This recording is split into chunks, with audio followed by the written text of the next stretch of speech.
Vítajte pri 3. epizóde podcastu Rôznočinnosť s podnázvom Sprievodca životom multipotenciála.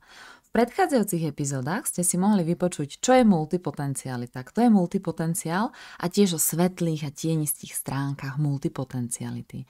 Dnes sa spolu pozrieme na veľmi častý jav multipotenciálov, ktorý je aj jedným zo zdrojov ich frustrácie, a to je zahltenosť.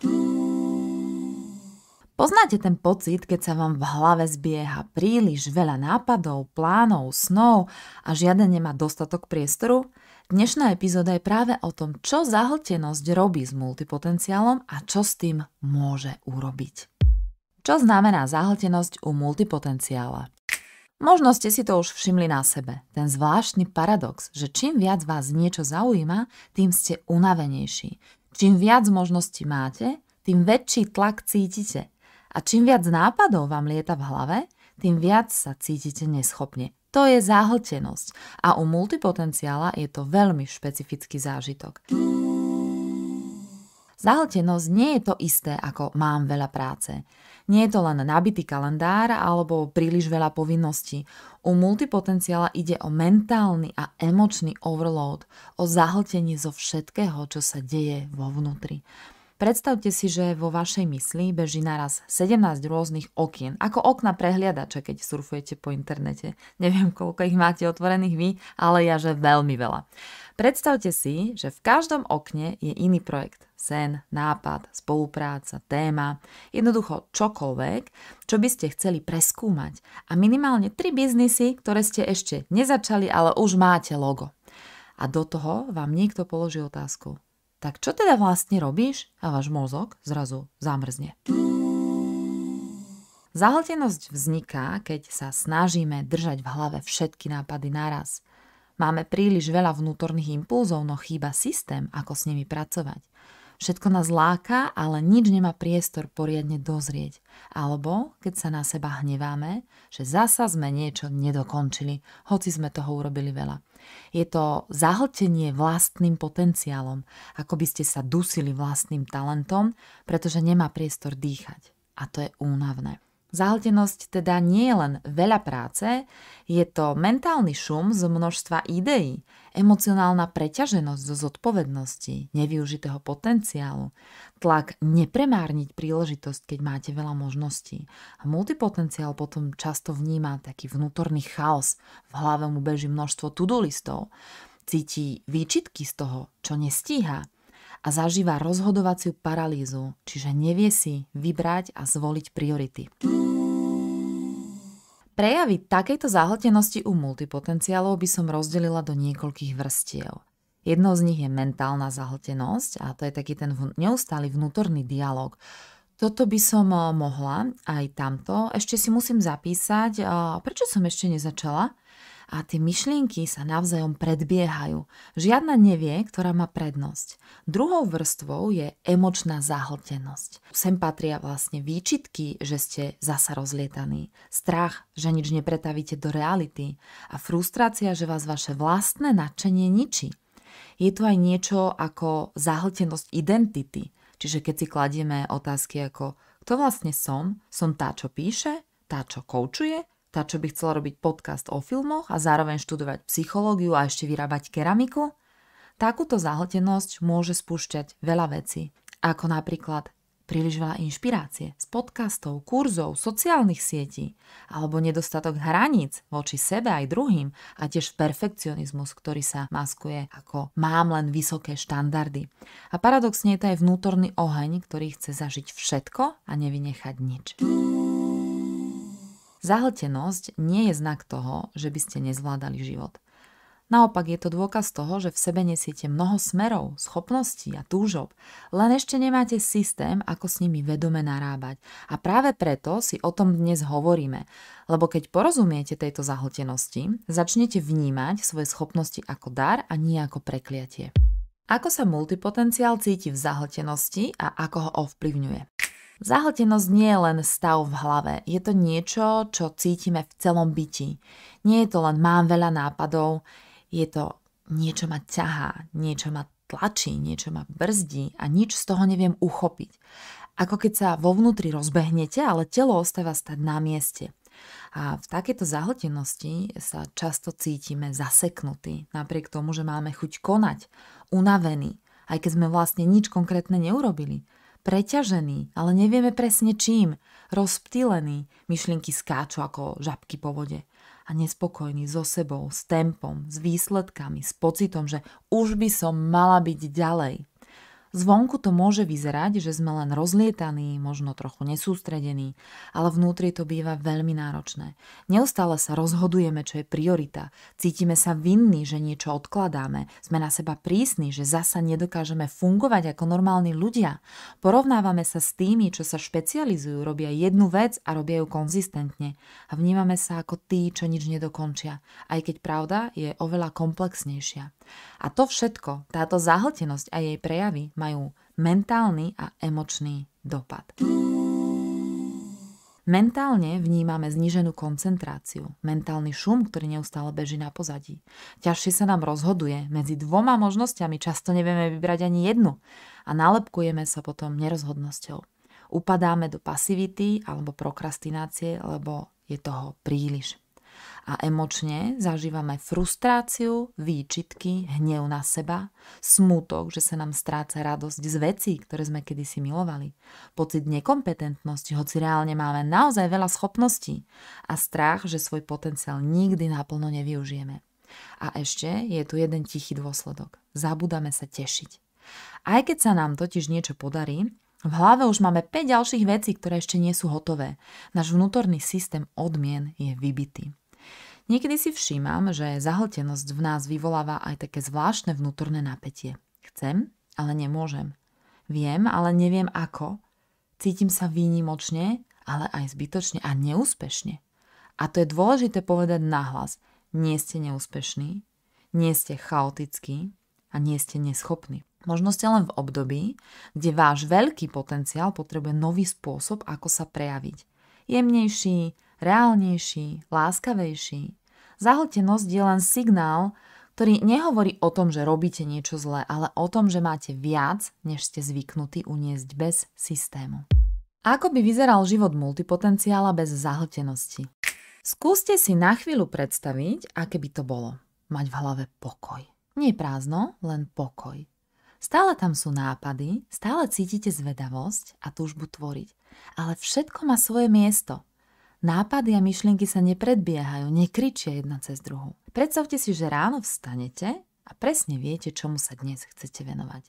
Nie preto, že musíte, lebo toho nestíhate, lebo to na vás skáče zo všetkých strán, lebo ste to dlho odkladali, ale preto, že chcete. Preto, že ste si to vybrali. A všetko ostatné z tých rozrobených vecí môže pokojne chvíľu počkať. Život bez zahltenosti nie je o tom, že máte menej schopností alebo príležitostí. Nie je to ani nuda. Nie je to obmedzenie. Je to priestor. Je to, ako by ste si v sebe urobili poriadok. Nie preto, že niečo bolo zlé, ale preto, aby sa vám v tom priestore dobre bývalo. Bez zahltenosti nám do života totiž prichádza ľahkosť. Čiže nápady netlačia, ale pozývajú. Jasnosť. Viete, čo je pre vás teraz živé, čomu sa chcete venovať. Radosť, lebo netlačíte na seba, aby ste stihli všetko naraz. Dôvera, že všetko, čo má prísť, príde v správnom čase a sebaláska, lebo už sa neporovnávate s ostatnými. Už ste v súlade sami so sebou. Život bez zahltenosti neznamená, že sa nič nedeje. Naopak, deje sa veľa. Ak ste v centre svojho vlastného systému, nie ako unavený manažer, ktorý hasí požiare, ale ako vedomá bytosť, ktorá tvorí z miesta pokoja a seba poznania. Ten systém si každý potrebuje nájsť, vytvoriť a osvojiť. Prestať fungovať z impulzov, ktoré sú síce tvorivé, ale okrem potešenia tvoria aj frustráciu. Systém, ktorý si do toho vnesiete, vám umožní využívať vlastnú tvorivosť a potenciál smerom, ktorý vám dá pocit naplnenia a nie frustrácie. Vytvoriť si systém, štruktúru, spôsob svojho multipotenciálneho fungovania je proces, je to cesta. Treba po nej kráčať krok za krokom, niekedy si radostne poskočiť vpred a prijať, že občas aj zakopneme, spadneme. No potom zasa vstaneme a urobíme ďalší krok a za ním ďalší. Je to aj množstvo jemných rozhodnutí, volieb, ktoré robíte každý deň. Čomu dám dnes prednosť? Čo môžem pustiť? Čo si zaslúži moju energiu práve teraz? Ako pracovať so zahltenosťou? Ak sa v zahltenosti spoznávate, nie ste sami a dá sa s tým pracovať. Nie je tak, že sa zmeníte, ale tak, že si vytvoríte svoj vlastný systém, ktorý podporuje vašu rozmanitosť a rôznočinnosť. Taký systém, ktorý vám pomôže uchopiť váš potenciál bez toho, aby vás zahltil. Teraz vám tu ponúknem niekoľko rôznych nástrojov a prístupov, ktoré vám môžu pomôcť. Osobne najviac využívam práve tento prvý a zároveň ho ako prvý krok odporúčam každému zahltenému multipotenciálovi. Ide o denník nápadov, ako ho mám ja pomenovaný, alebo jednoducho denník multipotenciála. Ako naň. Začnite si vytvárať bezpečné miesto, kde si vylejete hlavu. Nie je to teda klasický denník, je to skôr zberná stanica všetkého, čo vám víri v mysli. Nápady, túžby, vízie, otázky, možné spolupráce, kurzy, ktoré vás lákajú, nové smery. Prečo je to dôležité? Lebo kým si to držíte len v hlave, váš mozog to berie ako otvorený projekt. A otvorené projekty vyčerpávajú, aj keď sa im aktívne nevenujeme. Denník multipotenciál môže mať rôznu štruktúru, tak ako vám to vyhovuje. Napríklad si môžete nápady označiť, že práve teraz ma to láka, možno neskôr, púšťam s vďakou a o tom púšťaní je aj ďalší nástroj. Mentálny detox, čiže čo môžem pustiť. Väčšina z nás má v hlave celý regál projektov, ktoré už dávno stratili šťavu, ale my si ich stále držíme len pre istotu. Často v tichu duše veríme, že by sme možno raz mohli a tak ich nosíme so sebou. Nie ako vášeň, ale ako akúsi záťaž. Skúste si sadnúť a spísať všetko, čo si myslíte, že ešte musíte niekedy dokončiť. A potom si pri každom bode položte tieto otázky. Je tento projekt stále prepojený s niečím, čo ma zaujíma? Mám naň teraz čas a energiu? Mám zdroje, ktoré potrebujem, napríklad priestor, financie, podporu? Viem ho zjednodušiť alebo zmenšiť? Zodpovedaj ešte tomu, kým som práve dnes? Ak nie, môžete ho pustiť. S vďakou. S rešpektom k tomu, čo vám do života priniesol. Tým, že ho pustíte, neopúšťate seba. Naopak, uvoľňujete si priestor, aby ste mohli žiť viac sami seba.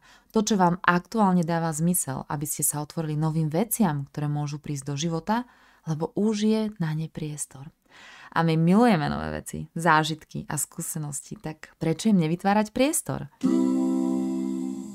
Ďalší nástroj môžeme nazvať mozgový výplach. Niekedy stačí len dostať to všetko z hlavy von, na papier, bez hodnotenia, bez logiky. Každé ráno alebo večer si dajte 5-10 minút, napíšte všetko, čo máte v hlave, úlohy, nápady, myšlienky, pocity, ako by ste vylievali preplnený pohár. Tento jednoduchý návyk dokáže vytvoriť vnútri prekvapivý pokoj. Keď som mala veľmi náročné obdobie zahltenosti, ktoré súviselo aj s náročnou prácou a životným obdobím, kedy bolo treba riešiť neustále niečo okolo 2 malých detí, domácnosti, manžela a práce, kde som mala veľkú zodpovednosť a rozsiahlu pracovnú náplň, ťažko sa mi zaspávalo. Keď som si ľahla, zrazu sa ozvali všetky tie myšlienky a často prichádzali riešenia. A ja som mala potrebu ich držať v hlave až do rána, aby som na ne nezabudla. Celú noc som sa prehadzovala a pri každom prebudení som kontrolovala, či som na to nezabudla. A vtedy som si začala písať poznámky. Pred každým spánkom som si takto vyprázdnila hlavu. Odložila som všetko dôležité na papier. Občas sa mi stane, že sa zobudím po 3 hodinách spánku, hlava sa okamžite naštartuje a tento tvorivý proces sa spustí znova. Ak je to intenzívne, venujem chvíľu tomu, že si sadnem k zápisníku a vypíšem to z hlavy von. Zaberie to maximálne 30 minút a potom už spokojne spím. Pokiaľ si však poviem, že vydržím to do rána a že budem radšej spať, lebo sa mi nechce vstáť a zažínať svetlo, tak sa naďalej prehadzujem a nakoniec sa aj tak nevyspím. Takže za mňa úplne skvelá pomôcka. Keď si píšem ráno, tak kvôli tomu, že si napíšem na papier všetko, čo mi príde na ten deň ako dôležité a chcem sa tomu venovať. Potom sa s kľudom môžem venovať môjmu rannému rituálu a keď sa vrátim k poznámkam, dám im štruktúru, určím si priority na ten deň a môžem efektívne fungovať. Keď to držím iba v hlave, mám pocit, že na niečo neustále zabúdam a skačem z jedného na druhé. Ďalší nástroj môžeme nazvať aktuálne životné obdobie alebo sezóna života. Nie ste stroj. A nemáte byť celý rok rovnaký. Skúste sa zamyslieť, v akom období života sa nachádzate. Možno je to obdobie učenia, možno obdobie tvorby, možno obdobie oddychu alebo prípravy. A podľa toho si nastavte svoj rytmus. Nemusíte robiť všetko naraz. Môžete robiť všetko, čo je v súlade s tým, kde vo svojom živote ste práve teraz, v akom období sa nachádzate a čo potrebujete urobiť. Ďalším nástrojom je princíp 1 až 2 aktívnych projektov. Multipotenciálov láka robiť veľa vecí súčasne, ale ak chcete ľahkosť, niekedy je menej viac. Všeobecné odporúčanie môže znieť: vyberte si 1 až 2 veci, ktorým sa venujete aktívne. Všetko ostatné môže byť v inkubátore. Nestrácate to, len to čaká na váš čas. Urobiť toto rozhodnutie nie je obmedzujúce, ale oslobodzujúce.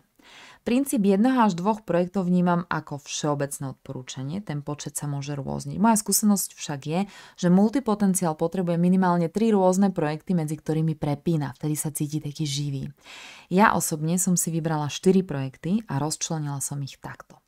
2 hlavné projekty, ktoré chcem uviesť do sveta najviac, a keď som unavená z jedného, idem na druhý. Tretí projekt je ten, ktorý mi pomôže, keď sa zaseknem na prvých 2 alebo keď sa unavím. Je to pre mňa niečo, čo mi pomôže udržať sa v tempe a priniesť mi spestrenie potrebné na dobitie batériek. 4. projekt je špeciálny, je to srdcovka, vášeň. Čiže projekt, ktorým sa odmením, keď splním svoje čiastkové ciele na spomínaných 3 projektoch. Toto členenie som našla v knihe I Want to Do All the Things od Arcadia Page, ktorá sa inšpirovala knihou Post to Prolific od K. Websterovej. Je to tiež ženská autorka, svoje prvé meno však nikde neuvádza ani na svojej osobnej stránke. Obe tieto autorky sú najmä spisovateľky a toto rozdelenie na projekty používajú pri písaní kníh. No ja skúšam, ako by mohli fungovať aj na rôznočinné projekty. Aby som si mohla takto utvoriť nejakú štruktúru, najskôr som si vypísala na papier všetko, čomu sa aktuálne venujem a pozorovala som, ako sa pri tom cítim. Kde cítim nadšenie, o čom chcem kričať do sveta, že to robím, kde cítim naopak únavu či nezáujem, kde sa hlási takéto možno raz. A následne som si vytvorila skupinky, oblasti, s ktorými chcem pokračovať ďalej a venovať im svoju pozornosť, čas a energiu. A to som rozdelila do týchto 4 projektov.